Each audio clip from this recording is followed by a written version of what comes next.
There's no sports league unlike it anywhere in the world, where cartoons and football come together. This is the United States Cartoon Football League, celebrating its 40th anniversary.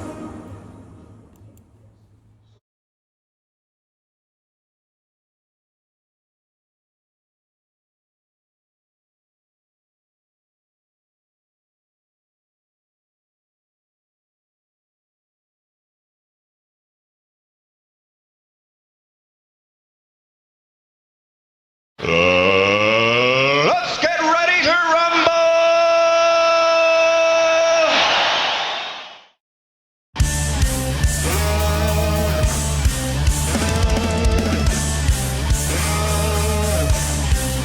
You hear the screeching of it all, you hear the wind begin to howl. You know there's armies on the prowl, and it's terror time again. They got you running through the night. It's terror time again, and you just might die of fright. It's a terrifying time. You hear the beating of your heart, you know the scream is gonna start. Here comes the really scary part. Yes, it's terror time again. They got you running through the night. It's terror time again, and you just might die of fright. It's a terrifying time. All the trees begin to moan, and the monsters grunt and groan, rotting faces full of slime. Don't you know it's terror time? Yes, it's terror time again. They got you running through the night. It's terror time again, and you just might die of fright. It's a terrifying time.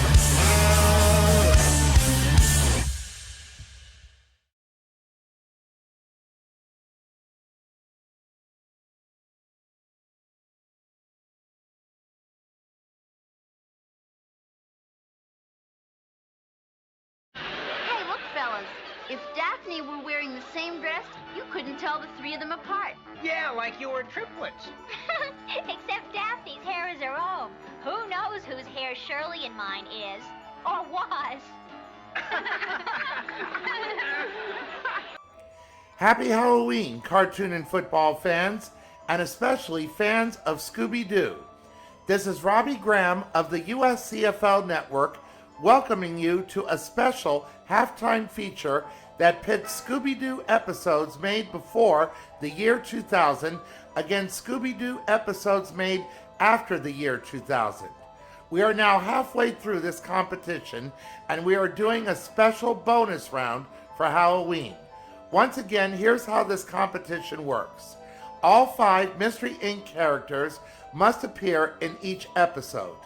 Episodes featuring just Shaggy, Scooby, and Scrappy-Doo are ineligible, as are episodes with Daphne's reintroduction. Shows like The 13 Ghosts of Scooby-Doo, Shaggy and Scooby-Doo Get a Clue, and Scooby-Doo and Guess Who are also ineligible, as are direct-to-video movies and any special more than 30 minutes long.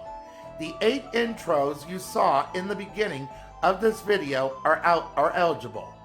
However, for this special round, we will use an episode from Scooby-Doo and Guess Who, but only for this round.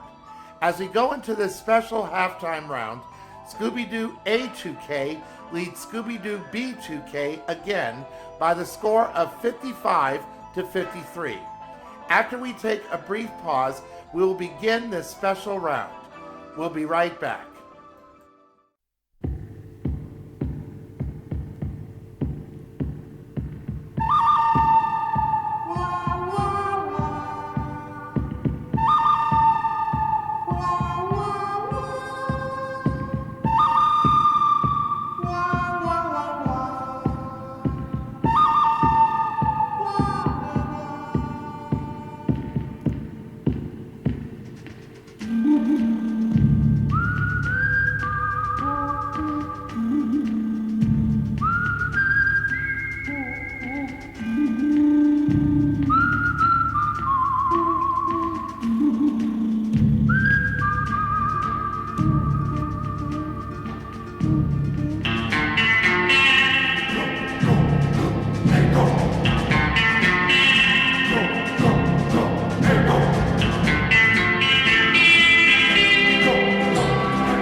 For the B2K portion of this round, the episode is called Sandy Duncan's Jekyll and Hyde from the new Scooby-Doo movies, Season 1, Episode 7.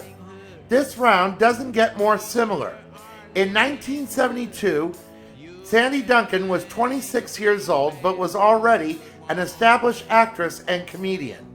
The gang met her while filming a movie at a studio that was slated for demolition in order to build a supermarket in its place. When the gang met Sandy Duncan and her stunt double Shirley, Velma points out the fact that if Daphne were to have worn the same outfit, you wouldn't be able to tell them apart as you saw in the beginning of this episode. After Shirley nearly gets hurt and quits the movie, the owner of the studio and the director of the movie were in a spot until they saw Daphne, and with a grin on both of their faces and Daphne's hesitance, she fills in as Sandy's double with the amazement of the owner and director. When the shooting ends for the night, the gang encounter a bunch of characters all performed by the same person. Then it was Daphne's turn to do the stunts. She gets kidnapped, no surprise there. Sandy offered to help the others in rescuing her. When they did, the villain of this episode was an old silent movie star who only knew of the studio his whole life. Sandy spares him and he helps to finish the film. The movie was a success and it saved the studio from demolition. After we take a brief pause, the A2K portion of this round will use this premise 48 years later. We'll be right back.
Now for the A2K portion of this round. From Scooby-Doo and Guess Who, the episode is called The Dreaded Remake of Dr. Jekyll and Mr. Hyde, Season 3, Episode 39. Fast forward to 2020. Sandy Duncan, now 74 years old, was called upon to do the remake of the movie she made back in 1972. And as for Mystery Inc., Daphne was called upon again to be Sandy's stunt double. The studio Mystery Inc. helped to save was in trouble again, and a remake of the movie that was made in 1972 was being made for the same reason, to save the studio from bankruptcy. The movie itself was nowhere near what you would expect for a Jekyll and Hyde movie. It also turned out that a library of old films were hidden somewhere on the lot. The same person who was uncovered as the bad guy in the 72 mystery was working with the gang this time. I swear that man must be about 120 years old. However, the villain in this mystery was Tabitha, a former tour guide who discovered a set of blueprints detailing where the vault was located. The mystery was solved in this vault, and when Velma turned on the lights, she revealed rows and rows of preserved nitrate films worth a fortune that once again saved the studio from bankruptcy. After this break, we will reveal Bob Wilson's scores for this round. We'll be right back.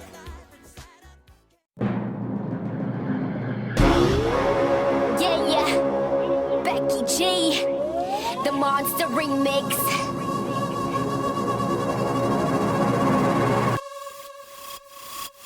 I'm a monster, I'm a monster, I'm a monster, I'm a monster, I'm a monster, I'm a monster, I'm a monster.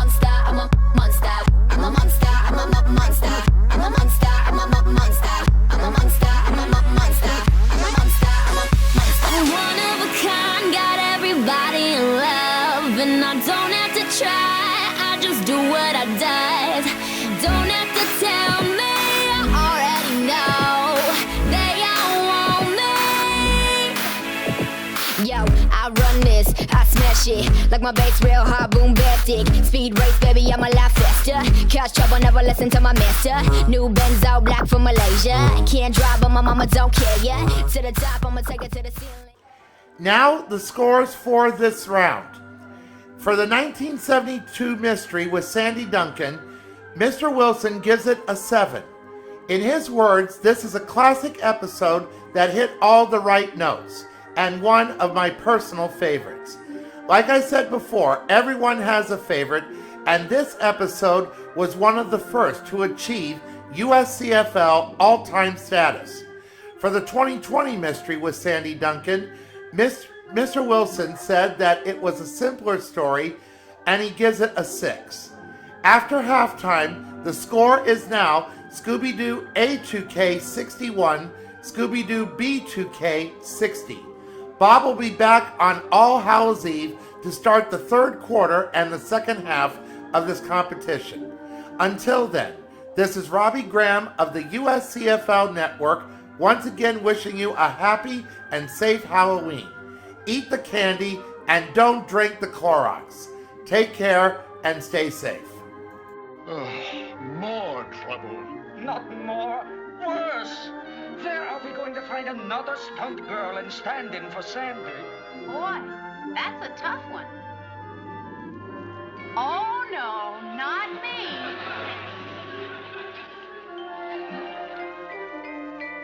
Oh, Daphne, you're perfect. It's a miracle.